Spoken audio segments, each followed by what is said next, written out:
میرے دوستو، حضور نبی اکرم صلی اللہ علیہ وسلم نے جوانی کی دہلیز پر جس طرح قدم رکھا، اس پہ تمام علماء سیر اور مورخین کا اتفاق ہے کہ حضور صلی اللہ علیہ وسلم نے ایسی زندگی گزاری ہے کہ میرے نبی نبوت ملنے سے پہلے اخلاق میں سب سے اعلیٰ، شرافت میں سب سے اعلیٰ، حیا میں سب سے اعلیٰ، سب سے زیادہ بامروت، برائی سے کوسوں دور رہنے والے، شرک سے نفرت کرنے والے، شراب جیسی گندی چیز جو عربوں کے ہاں کولڈ ڈرنک کی طرح چلنے والی، اس سے میرے نبی کوسوں دور تھے، ہر قسم کی برائی سے بچے ہوئے تھے۔ اس لیے کہ یہ ہمارا عقیدہ سمجھ لیجئے کہ نبی کو نبوت بے شک 40 سال کی عمر پہ ملتی ہے، لیکن 40 سال سے پہلے جو نبی کی زندگی ہوتی ہے وہ بھی بے داغ زندگی ہوتی ہے۔ نبی نبوت کے بعد بھی معصوم ہوتے ہیں، نبوت سے پہلے بھی معصوم ہوتے ہیں، اس لیے کہ اگر خدا نخواستہ نبیوں سے ہی گناہ سرزد ہونا شروع ہو جائیں تو دعوت کس کو دیں گے؟ تو صداقت کی دعوت، شرافت کی دعوت، حیا کی دعوت، توحید کی دعوت کس کو دیں گے؟ لوگ تو تانا مارتے ہوئے 1 منٹ لگاتے ہیں، اور میرے نبی کا چیلنج جو میں نے خطبے میں آپ حضرات کے سامنے آیت پڑھی، قال الذین لا یرجون لقاءنا، یہ لوگ جو یہ سمجھتے ہیں کہ وہ ہم سے ملیں گے نہیں، جو آخرت کے منکر ہیں، یہ ہمارے نبی سے یہ کہتے ہیں ائت بقرآن غیر ھذا، اس قرآن کی جگہ کوئی اور قرآن لے آؤ، او بدل، یا اس قرآن کو بدل ڈالو تو ہم آپ کو تسلیم کر لیں گے۔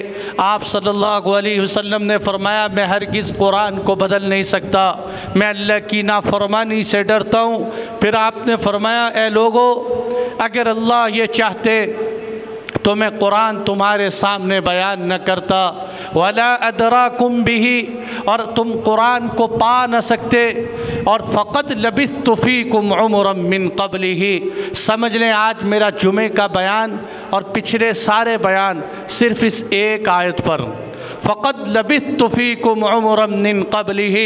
اے لوگو، تم کیسے سمجھتے ہو کہ میں اللہ کا قرآن بدل ڈالوں جبکہ میری ساری زندگی تمہارے اندر گزری، میری ساری زندگی تمہارے اندر گزری ہے۔ میں کوئی آسمان سے اچانک آ کر آج نبوت کا اعلان نہیں کر رہا، میں اس سے پہلے 40 سال تمہارے اندر زندگی گزار چکا ہوں۔ تم جانتے ہو کہ میرے اندر صداقت کتنی ہے، ایمانداری اور شرافت کتنی ہے، میری ساری زندگی تمہارے سامنے۔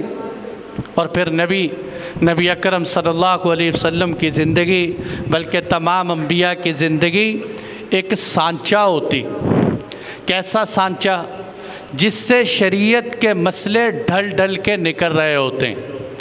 نبی کا قول شریعت، نبی کی گفتگو شریعت، نبی کا کردار شریعت، نبی سکوت، تقریر جسے علماء کہتے ہیں کہ کوئی آدمی آپ کے سامنے کوئی عمل کرے، یہ مسئلہ سمجھیں، کوئی آدمی میرے نبی کے سامنے کوئی فعل کرے اور اس پہ نبی خاموش رہے، یہ بھی شریعت ہوتی، اس کو تقریر کہتے ہیں۔ میرے نبی، اس لیے کہا جاتا ہے کہ صحابہ کرام کے نام بغیر معنی کے، بغیر تحقیق کے رکھ لیا کرو۔ صحابہ کے نام میں کوئی معنی دیکھنے کی ضرورت نہیں، اور ان لوگوں سے بچا کرو جو کہتے ہیں نام وزنی ہوتے ہیں۔ ایک آدمی کا میں نے بچے کا نام رکھا سینان۔ مجھے کسی نے بتایا کہ ہمارے گھر میں ایک حضرت صاحب تشریف لائے، کہنے لگے نام بڑا خطرناک ہے، بڑا خطرناک، بڑا سخت نام۔ بھئی وہ کیوں سخت ہے؟ جس نام میں سین آ جائے وہ نام بڑا خطرناک ہوتا ہے، اللہ معاف فرمائے، اللہ کی حفاظت فرمائے۔ ایک کا فون آیا کہ شین والے نام بڑے خطرناک ہوتے۔ او بھائی ان چیزوں سے یہ دلیل ہے، اس لیے پیش کر رہا ہوں، اگر کسی کا نام صحابی کا نام ہے، بھلے اس کا کچھ بھی لغت کے اعتبار سے معنی ہو، اس نام کو آنکھیں بند کر کے رکھ لو، صحابہ سے ہٹ کر کوئی بھی نام آئے اس کا معنی دیکھ کر رکھو۔ صحابہ کے نام بغیر معنی دیکھے کیوں رکھو؟ بڑی پیارا نکتہ دے رہا ہوں آپ کو، اس لیے کہ صحابی اس کو کہتے ہیں جو ایمان کی حالت میں میرے نبی سے ملا ہو، اور ایمان کی حالت میں نبی سے ملنا صحابیت کی بنیادی شرط ہے۔ جب یہ صحابی میرے نبی کے سامنے گئے، ان کا نام میرے نبی کے سامنے آیا، میرے نبی نے اس کو تبدیل نہیں کیا، یہی اس کے حق ہونے کی دلیل۔ میرے نبی کی گفتگو شریعت، میرے نبی کا عمل شریعت، آپ کا خاموش رہنا شریعت۔ اور یہ بھی یاد رکھیں، کوئی ناراض نہ ہو، جس طرح میرے نبی کا کسی بات کو کہنا شریعت ہے، اسی طرح ان اسباب کے موجود ہونے کے باوجود میرے نبی کا کسی کام کو نہ کرنا بھی شریعت۔ وہ کیسے؟ شاید بات سمجھ میں نہیں آئی، مثال سے سمجھا دیتا ہوں۔ میں نے یہاں ایک دفعہ بیان کیا کہ نماز جنازہ کے بعد دعا حضور صلی اللہ علیہ وسلم سے ثابت نہیں۔ آپ صلی اللہ علیہ وسلم نے کبھی بھی نماز جنازہ کے بعد دعا نہیں مانگی۔ ایک آدمی مجھے کہنے لگا، مولوی صاحب آپ نے یہ تو کہہ دیا کہ حضور نے دعا نہیں مانگی، حضور نے منع کہاں فرمایا یہ دکھاؤ۔ یہ آپ کو بہت سارے ملیں گے۔ حضور نے جھنڈے لگانے سے کہاں منع کیا؟ حضور نے اس عمل سے منع کہاں کیا؟ ارے عقل کے اندھے، اگر اللہ کے نبی منع کر دیتے تو کر کے دکھاتا۔ آپ صلی اللہ علیہ وسلم جس چیز کو منع کر دیں وہ بدعت نہیں رہتی، وہ حرام تک چلی جاتی ہے۔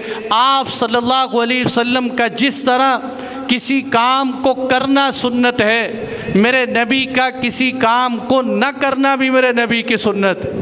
نماز جنازہ میرے نبی کی زندگی میں پڑھائے گئے، آپ نے خود پڑھائے، جنازے پڑھائے، اس کے بعد میرے نبی کا دعا نہ کرنا یہی حجت، یہی دلیل ہے۔ صحابہ کرام سے کئی مسئلے پوچھے جاتے تھے، میں اب کہیں اور نکل گیا، میں موضوع کی طرف پلٹتا ہوں آخری بات کر کے۔ صحابہ کرام سے پوچھا گیا کہ یہ عمل آپ کیوں نہیں کرتے؟ صحابہ جواب میں کہا کرتے تھے، ما رأیت رسول اللہ صلی اللہ علیہ وسلم ہکذا، ہم نے اللہ کے نبی کو ایسے کرتے ہوئے نہیں دیکھا، اس لیے ہم نہیں کرتے۔ یہ مسئلہ یاد رکھنے کا ہے۔ میرے نبی کی گفتگو شریعت، میرے نبی کا عمل شریعت، میرے نبی کی تقریر، سکوت، خاموشی شریعت، میرے نبی کا کسی چیز کا حکم کرنا شریعت۔ آپ کا کسی چیز کو اسباب کے ہوتے ہوئے والی شرط یاد رکھنی ہے، ورنہ لوگ کہتے ہیں پنکھے بھی تو اللہ کے نبی کے دور میں نہیں تھے، لائٹیں بھی نہیں تھیں، یہ سٹیج ممبر بھی نہیں تھے۔ وہ شکلیں اسباب موجود ہوں، مسئلہ دین کا ہو دنیا کا نہ ہو، یہ ساری باتیں یاد رکھنے کی ہیں، ٹھیک ہے نا ساتھ؟ تو بہرحال اللہ جل جلالہ اپنے نبیوں کی حفاظت فرماتے ہیں، کب؟ نبوت کے بعد بھی، نبوت سے پہلے بھی۔ یہ عقیدہ ہے، یاد رکھنا۔ اور یہ جو قرآن کی آیت پر اعتراض ہوتا ہے نا، لِيَغْفِرَ لَكَ اللَّهُ مَا تَقَدَّمَ مِن ذَنبِكَ وَمَا تَأَخَّرَ، اس کا بھی یہی جواب۔ اے نبی جی ہم نے آپ کے لیے سورہ فتح، اے نبی جی ہم نے آپ کو آج کھلی فتح دے دی، ہم نے آپ کے اگلے پچھلے سب گناہ معاف کر دیے۔ بھئی جب نبیوں سے گناہ ہی نہیں ہوتے تو معافی کا کیا مطلب؟ بات ذہن میں آ رہی؟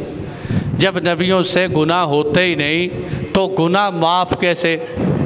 اس کا جواب یہ ہے کہ اگر علماء سمجھتے ہیں بالفرض والمحال، اگر اللہ کے نبی سے گناہ سرزد نہیں ہوئے، اگر ہو جائیں تو بھی اللہ معاف فرما دیں، یہ ہے۔ تو بہرحال اللہ اپنے نبیوں کی حفاظت فرماتے ہیں۔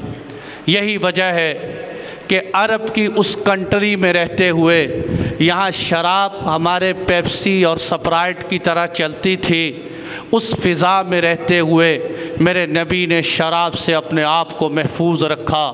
عرب کی اس فضا میں یہاں شرک ہر گلی میں عام تھا، میرے نبی نے شرک سے اپنے آپ کو محفوظ رکھا۔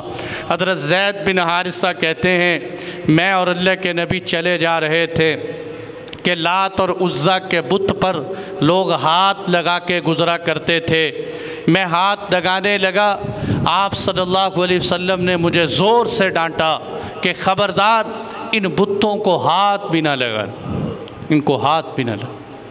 شرک کی اس فضا میں کوسوں دور اللہ کے محبوب صلی اللہ علیہ وسلم، آپ کا صدق و وفا، وعدے کی پاسداری کیسے۔ عبداللہ بن ابی الحمصہ، سنن ابی داؤد کی حدیث ہے، عبداللہ بن ابی الحمصہ فرماتے ہیں کہ حضور نبی اکرم صلی اللہ علیہ وسلم سے میں نے ایک دفعہ کسی چیز کا وعدہ کیا اور یہ کہہ دیا کہ اے اللہ کے نبی آپ یہاں ٹھہریں میں ابھی آتا ہوں، آپ یہاں ٹھہریں میں ابھی آتا ہوں۔ میں گھر گیا تو بھول گیا، کسی کام میں مشغول ہو گیا، مجھے 3 دن بعد یاد آیا کہ میں نے تو حضور صلی اللہ علیہ وسلم سے وعدہ کیا تھا۔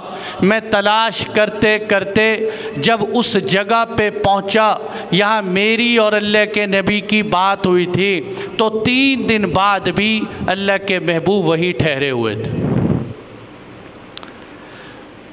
3 دن میں حیران ہوتا ہوں، عجیب بات ہے، میں حیران ہوتا ہوں، ہم کسی شاگرد سے کوئی بات کہیں 1 منٹ کی تاخیر ہو جائے، کوئی شوہر بیوی سے بات کہے چند منٹ کی تاخیر ہو جائے، آدمی کا غصہ کس لیول پہ چلا جاتا ہے۔ یہ ہے حضور صلی اللہ علیہ وسلم، 3 دن کے وعدے کے بعد جب ملاقات ہوتی تو آپ غصے ہوتے، لیکن قربان جاؤں میرے ماں باپ میرے نبی کی سیرت پہ قربان ہو جائیں، آپ کے اخلاق کیسے۔ 3 دن بعد یہ جب وہاں پہنچے ہیں، آپ نے بس اتنی سی بات ارشاد فرمائی، لقد شققت علی انا منذ ها هنا 3۔ آپ نے فرمایا تو نے مجھے مشقت میں ڈال دیا بھائی، میں 3 دن سے تمہارا انتظار کر رہا ہوں، تو نے مجھے مشقت میں ڈال دیا، میں 3 دن سے تمہارا انتظار کر رہا ہوں۔ سبحان۔ ہمارے ہاں گالیوں کی برسات ہو جاتی اور آپ صلی اللہ علیہ وسلم، بھائی آپ نے مجھے مشقت میں ڈال دیا، میں آپ کا انتظار کر رہا 3 دن سے، 3 دن سے۔ سبحان اللہ، یہ وہ صفت تھی آپ کے اندر۔ بہت ایک اور نقطے کی اللہ آپ کو جزائے خیر دے۔ میں سمجھتا ہوں میرا ذاتی کمال کوئی نہیں ہے، جب میں اس منبر مصطفیٰ پہ آپ کے سامنے بیٹھتا ہوں بڑی قدیم باتیں یاد آتی ہیں، حالانکہ ابھی جو جمعہ میں نے آپ کو سنانا تھا سمجھو اس پہ میں آیا ہی نہیں۔ آپ صلی اللہ علیہ وسلم نے یہ جو صفت تھی میرے نبی کے اندر، وعدے کی پاسداری، یہ وہ صفت تھی، بڑے نقطے کی بات ہے، وہ صفت تھی جو بطور وراثت میں حضرت اسماعیل علیہ السلام سے میرے نبی کو ملی تھی، اس لیے کہ بعینہ ہی یہی واقعہ سیدنا اسماعیل علیہ السلام کے ساتھ پیش آیا کہ آپ کے ساتھ ایک بندے نے وعدہ کیا، وہ واپس نہ آیا، 3 دن کے بعد واپس آیا، آپ کو عین اسی جگہ پہ پایا۔ حضرت اسماعیل علیہ السلام نے بھی بلا کچھ غضب کے، بغیر غصے کے اس کو قبول کیا، اس سے بات چیت شروع کی۔ یہ صفت میرے نبی کو ملی۔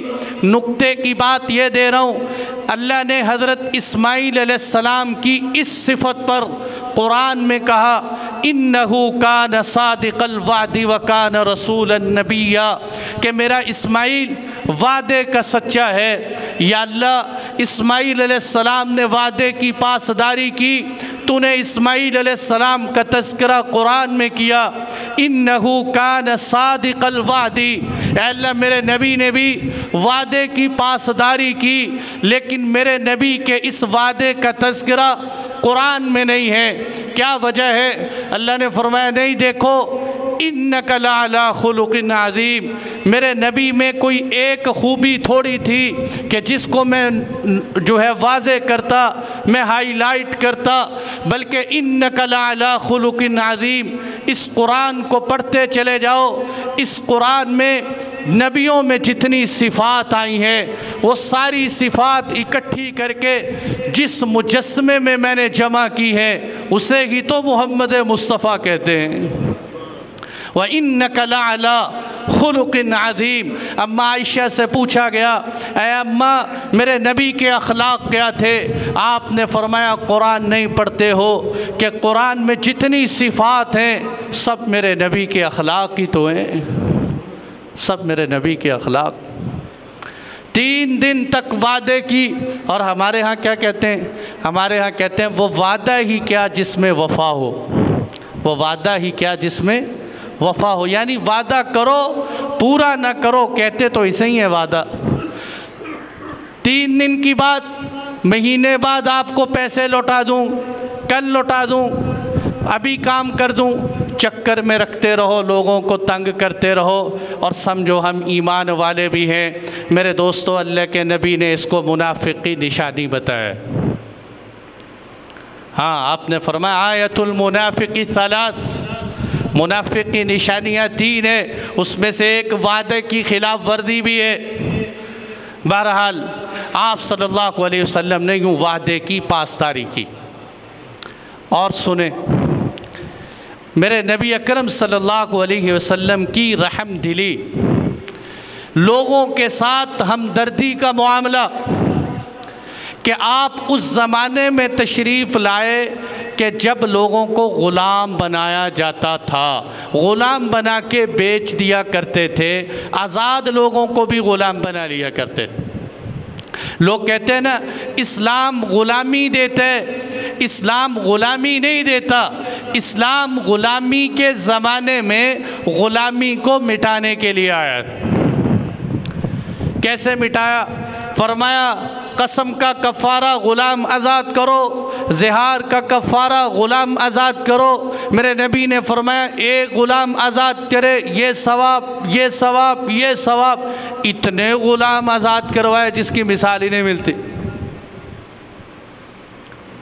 حضرت مجاہد رحمۃ اللہ علیہ، اور پھر دیکھو اسلام نے غلامی کو کیسا مٹایا کہ غلام جو تھے وہ نام کے غلام تھے، ایسا بنایا بڑے بڑے مفسر قرآن بن گئے۔ حضرت مجاہد رحمۃ اللہ علیہ علماء جانتے ہیں مفسر قرآن ہے، یہ غلام تھے، غلام تھے، اللہ نے دیکھو کہاں ان کو پہنچایا۔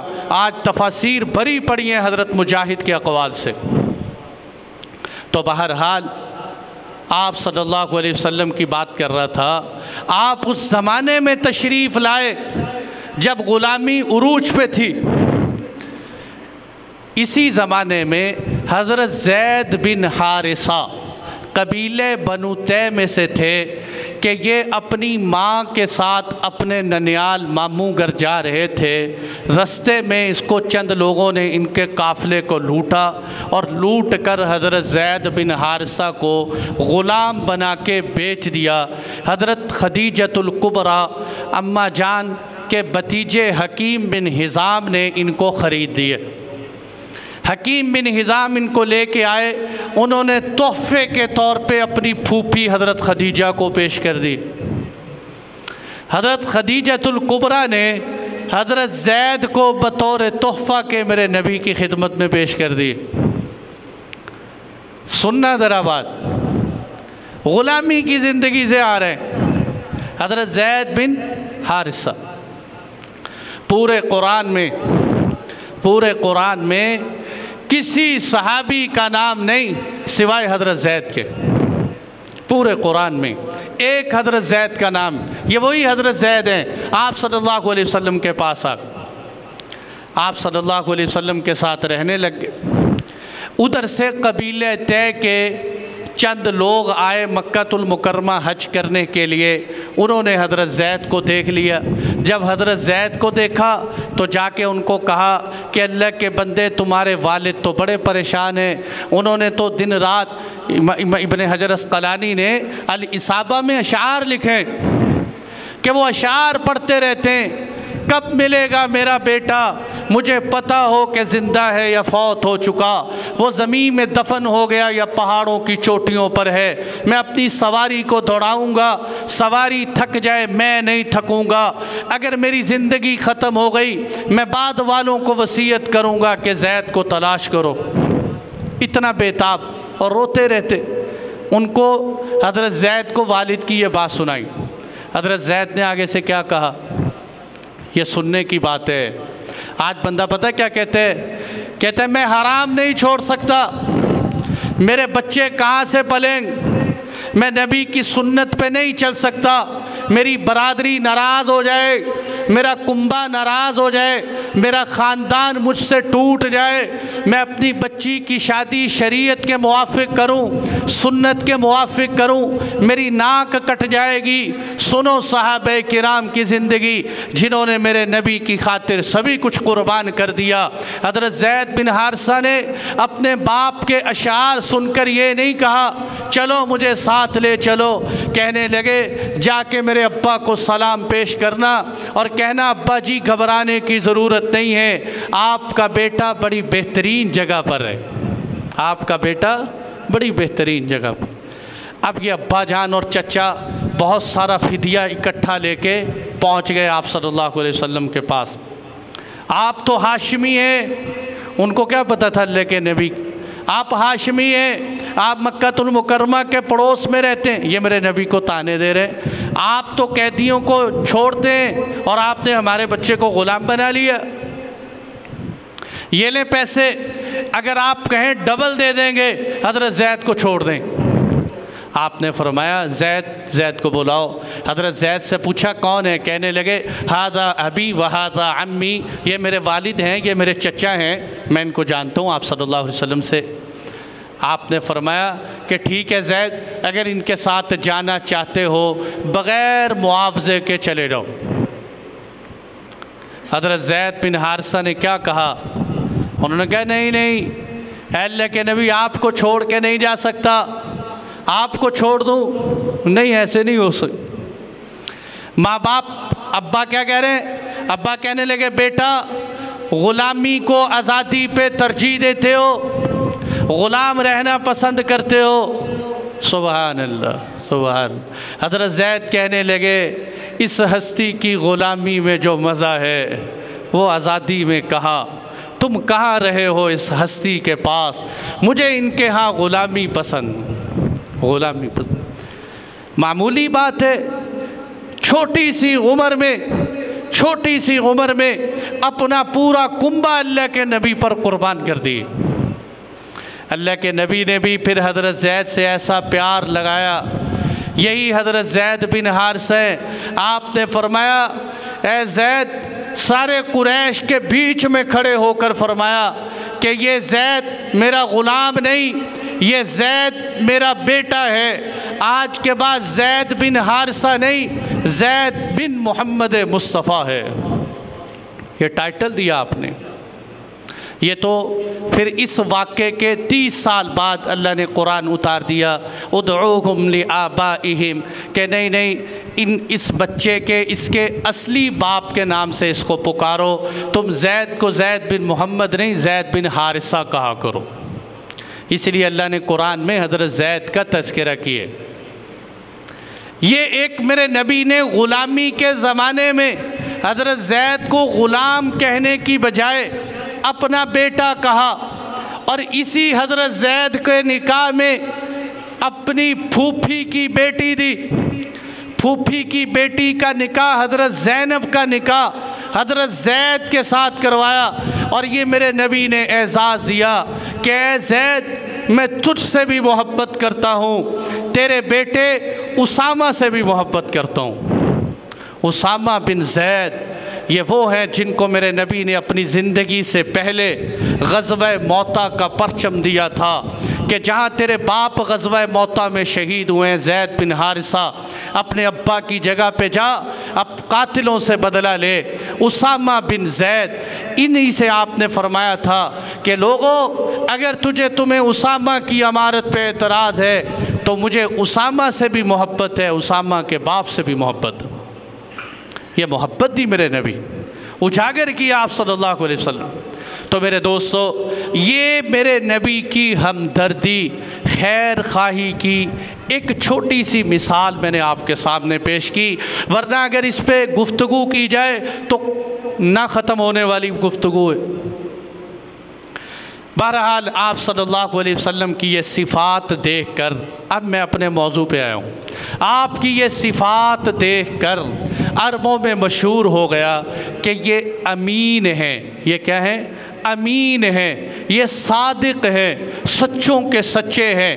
سفیان جس وقت اللہ کے نبی کے مخالف تھے، ابھی اسلام نہیں لائے، ہرقل کے دربار میں گئے۔ ہرقل نے کہا وہ جو تمہارے اندر نبی ہونے کا دعویٰ کرتے ہیں، کیا انہوں نے کبھی جھوٹ بھی بولے؟ انہوں نے کہا نہیں، انہوں نے کبھی جھوٹ نہیں بولا۔